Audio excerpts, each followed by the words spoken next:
ജോണെ പറഞ്ഞ പോലെ നാളെ 5:30 മീറ്റിംഗ്. ആ ഇനി വെച്ച് താമസിപ്പിക്കണ്ട, അങ്ങനെ തന്നെ. എന്നാ പിന്നെ പറഞ്ഞ പോലെ തന്നെ. ജോണെ സമയത്ത് മുങ്ങുക. ജോണെ സമയത്ത് തന്നെ എത്തിക്കൊള്ളണം കേട്ടാ, എന്റെ സ്വഭാവം മാറും കേട്ടാ. ഞാൻ വരുവച്ചാ കൃത്യസമയത്ത് തന്നെ. വർഗീയതയെ പറ്റി സംസാരിക്കാമെന്ന് വിചാരിക്കുക. എന്താ കാര്യം എന്ന് വിചാരിച്ചാൽ ആളുകളൊക്കെ വർഗീയത ഏബലേ, നിനക്ക് എന്നാക്കെ അറിയണം? ചെറിയ വായിൽ വലിയ വർത്താനം പറഞ്ഞാലുണ്ടല്ലോ. വെറുതെയോ? നിനക്ക് കുറച്ച് കൂടുന്നുണ്ട്. എന്നതാടി കൊച്ചിനെ വെറുതെ വഴക്ക് പറയുന്നത്? ആ പുന്നാരിച്ചോ പുന്നാരിച്ചോ. കഴിഞ്ഞ ദിവസം കൂട്ടുകാരൻ തന്നാണെന്ന് പറഞ്ഞൊരു സാധനം കൊണ്ടുവന്നിരുന്നു. എന്ത് സാധനം? അതവന്റെ വീട്ടിലുണ്ടാക്കിയ ഒരു പായസം. ആ പായസം ആർക്കറിയാം? പിന്നെ അവന്റെ കൂട്ടുകെട്ട്, കണ്ടവന്മാരുമായിട്ടുള്ള കൂട്ടുകെട്ടൊക്കെ വേണ്ടെന്ന് ഞാൻ പലവട്ടം പറഞ്ഞതാ. നമ്മുടെ കൂട്ടക്കാരുമായിട്ടുള്ള കൂട്ടുകെട്ടൊക്കെ മതിയെന്നേ. കുഞ്ഞുങ്ങളല്ലേടി, നീ എന്താ ഇങ്ങനെ? ആ കുഞ്ഞായത് കൊണ്ട് തന്നെ ആണും പെണ്ണുമായിട്ട് എനിക്ക് ഇവിടെ തമ്പരാൻ ഒന്നേ തന്നിട്ടുള്ളൂ. അത് പരന്നുകാലിൽ കൊണ്ടുപോകുന്നതാണ് എനിക്ക് പറ്റത്തില്ല. അതുകൊണ്ട് തന്നെ. അതിനിപ്പോ എന്നാ ഉണ്ടായേ? നിങ്ങൾ ഈ വാർത്തയും ടി ഒന്നും കാണുന്നില്ല മനുഷ്യ? വാർത്തയിൽ ഇപ്പൊ എന്നതാ? എന്നതാണെന്ന് പിള്ളേരാകുമ്പോൾ പറഞ്ഞു മയക്കി അവരുടെ ആൾക്കാരാകാൻ എളുപ്പമുണ്ടല്ലോ. എല്ലാം കഴിഞ്ഞ് നമ്മളറിയത്തുള്ളൂ. ഓ അതാണോ കാര്യം? ആ അതാണ് കാര്യം. നിങ്ങൾക്കത് വലിയ കാര്യമല്ലായിരിക്കാം. എടി ചെറുക്ക, ഞാനൊരു കാര്യം പറഞ്ഞേക്കാം. നമ്മുടെ കൂട്ടക്കാരുമായിട്ടുള്ള കളിയും ചെയ്യേക്ക് മതി. കണ്ടവന്മാരുടെ കൂടെ നടന്നെന്ന് ഇനി ഞാൻ അറിഞ്ഞ. മനസ്സിലായോടാ?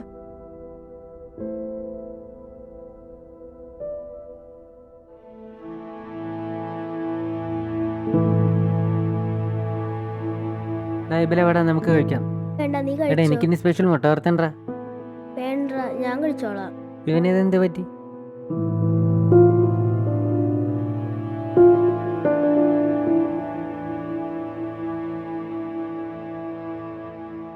എടാ ഏബലേ, ഇപ്പോഴും ഒന്നുമില്ല എപ്പോഴും സ്തുതിയായിരിക്കട്ടെ. എന്താടാ ഏബലെ നീ തനിച്ച്? അച്ഛാ, വെറുതെ. അങ്ങനെ വരാൻ വഴിയില്ലല്ലേടാ, എന്തോ ഉണ്ട്. നിന്നെ ഞാൻ കാണുമ്പോ നീ ഇങ്ങനെ അല്ലല്ല, നീ കൂട്ടുകാരുമൊത്ത് മാവയിട്ട് എറിഞ്ഞും തല്ലുകൂടി നടക്കുന്നല്ല ഞാൻ കാണാറ്. അത് അച്ഛാ അവര് നേരത്തെ പോയി. അത് വെറുതെ. ഞാൻ നിന്റെ കൂട്ടുകാരനാണെന്നാണ് എന്റെ വിചാരം. പക്ഷെ നിനക്ക് അങ്ങനെ അല്ലായിരിക്കാം. എന്നാ പോട്ടെ, നീ പോയിക്കോ, ഞാൻ പോവുക.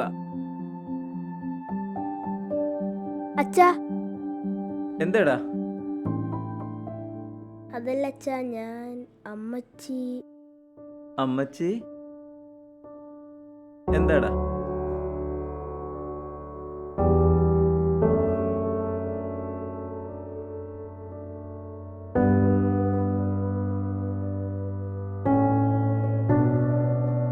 ഇതിനാണ് നീ ഇത്ര വിഷമിക്കുന്നത്? സാരമില്ലടാ, നമുക്ക് പറഞ്ഞ് ശരിയാക്കാം. ഞാനും വരാം നിന്റെ കൂടെ. അയ്യോ അച്ഛാ, അത് വേണ്ട. നീ പേടിക്കണ്ടടാ, ഞാനില്ലേ, നീ വാ.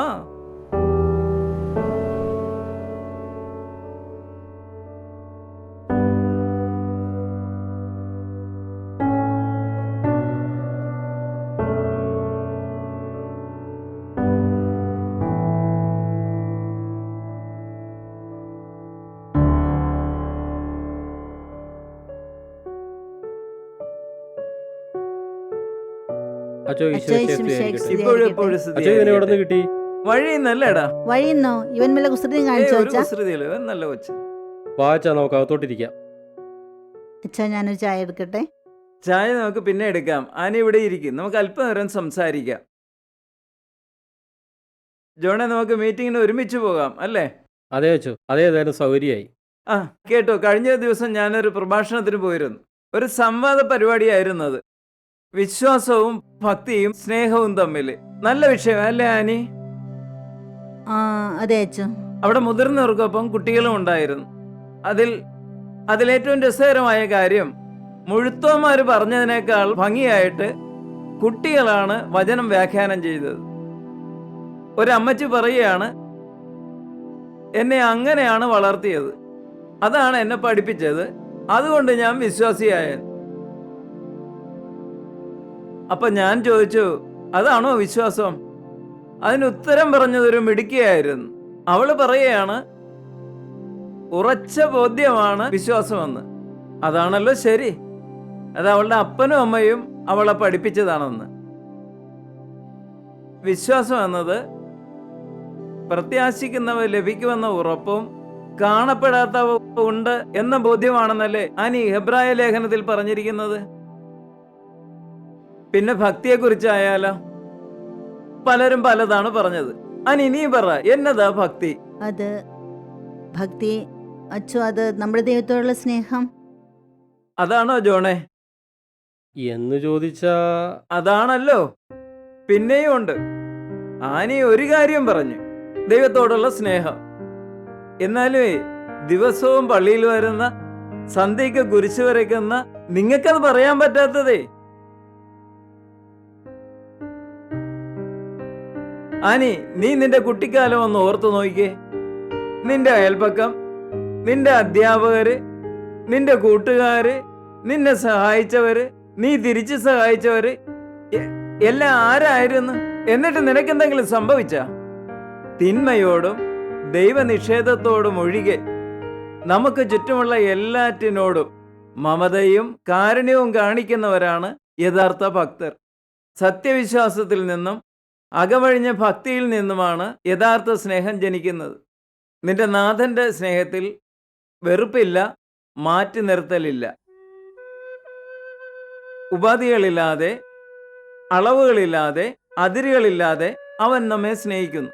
നമ്മെ ചേർത്ത് നിർത്തിയുള്ള ആ സ്നേഹമല്ലേ ആനി യഥാർത്ഥ വിശ്വാസവും ഭക്തിയും?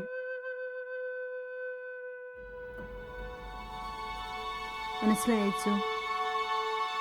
എന്നോട് പൊറുക്കണം അച്ചു. സാരമില്ല ആനി, നിനക്ക് കാര്യം മനസ്സിലായല്ലോ. ഇവനെ നീ നല്ല ഉറച്ച വിശ്വാസത്തിലും ഭക്തിയിലും കലർപ്പില്ലാത്ത, വെറുപ്പില്ലാത്ത സ്നേഹത്തിലും വളർത്തണം. അതാണ് നിനക്ക് ഈശോയോടുള്ള കടമ. എൻ്റെ മനസ്സിലൊരു ഭാരമായിരുന്നു അച്ചു, അതെല്ലാം മാറിക്കിട്ടിയപ്പോൾ. ശരിയാണ് അച്ചു. എനിക്ക് എൻ്റെ മോനോട് കൂടെ മാപ്പ് ചോദിക്കണം. ഏയ് ബലുകുട്ടാ, അമ്മയോട് പൊറുക്കടാ മോനെ. ആഹാ, എന്താ സന്തോഷം. ഇനി നമുക്കൊന്ന് പ്രാർത്ഥിച്ചിട്ട് പിരിയാം. അനി, നീ ആ ബൈബിൾ ഒന്നെടുത്തേ.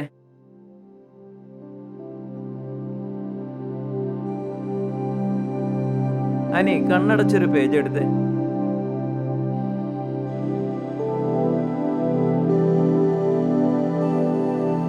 വിശുദ്ധ ലൂക്ക എഴുതിയ സുവിശേഷം 10-ാം അധ്യായം 25 മുതലുള്ള തിരുവചനങ്ങൾ.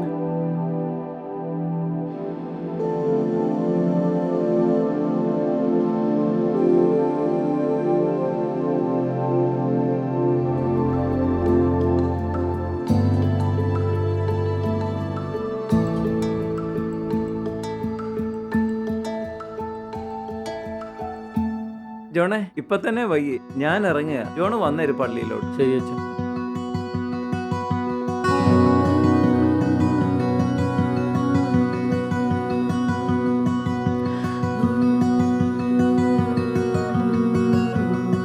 അച്ഛാ ടാറ്റ.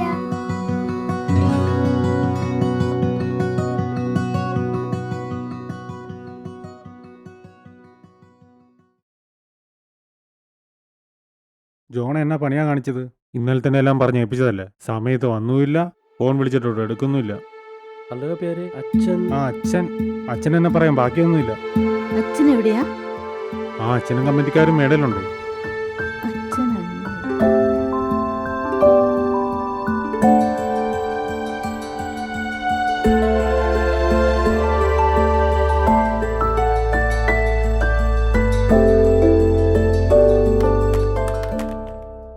ആദിയിൽ വചനമുണ്ടായി, ആ വചനം രൂപമായി. ആദിയിൽ വചനമുണ്ടായി,